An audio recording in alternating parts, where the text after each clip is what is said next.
এই মুহূর্তে নজর রাখছে যে ব্রেকিং নিউজের দিকে। মুখ্য সচিবকে চিঠি বা নির্বাচন কমিশনের রাজ্যে বিবেচনাধীন ভোটারদের প্রথম তালিকা প্রকাশিত হবে আজ। ওই তালিকার নাম বাদ গেলে অ্যাপিল করা যাবে ট্রাইব্যুনালে, কারণ ইতিমধ্যে সুপ্রিম কোর্টের নির্দেশে ট্রাইব্যুনাল গঠন করেছে কলকাতা হাইকোর্ট।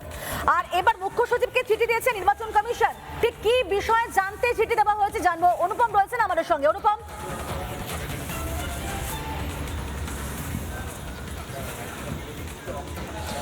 দেখো, তুমি জানো যে ইতিমধ্যে ট্রাইব্যুনাল গঠন করা হয়েছে। সেই ট্রাইব্যুনাল তারা কাজও শুরু করবে।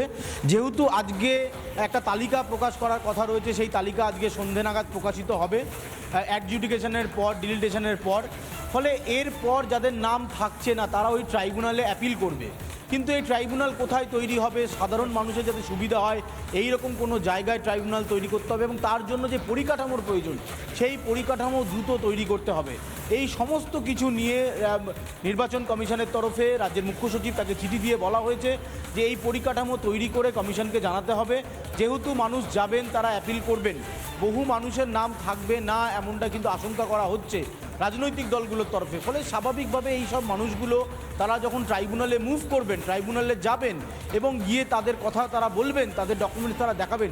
কিন্তু সেই ট্রাইব্যুনাল কোথায় হবে, ইতিমধ্যেই জেলাভিত্তিক সেই ট্রাইব্যুনালের কারা কারা জাস্টিস থাকছেন, তাদের দায়িত্ব থাকছে, সবটা প্রকাশ করছে নির্বাচন কমিশন। কিন্তু ট্রাইব্যুনাল কোথায় হচ্ছে, তার লোকেশন কি, যাতে সাধারণ মানুষ অ্যাক্সেস করতে পারে এইরকম জায়গায় এই যে পরিকাঠামো তৈরি করা, সেইটার জন্যই মুখ্য সচিবকে চিঠি দিয়ে এই পরিকাঠামো তৈরি করার জন্য বলেছে নির্বাচন কমিশন।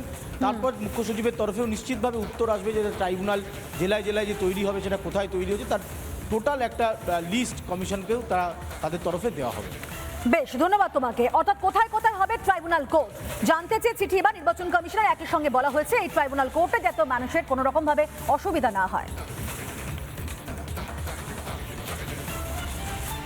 নানা ধরনের কন্টেন্ট দেখার জন্য লাইক করুন, শেয়ার করুন আমাদের ফেসবুক পেজ, সাবস্ক্রাইব করুন আমাদের ইউটিউব চ্যানেল। পাশাপাশি অন্যান্য ব্রেকিং নিউজের জন্য অবশ্যই চোখ রাখুন রিপাবলিক বাংলায়।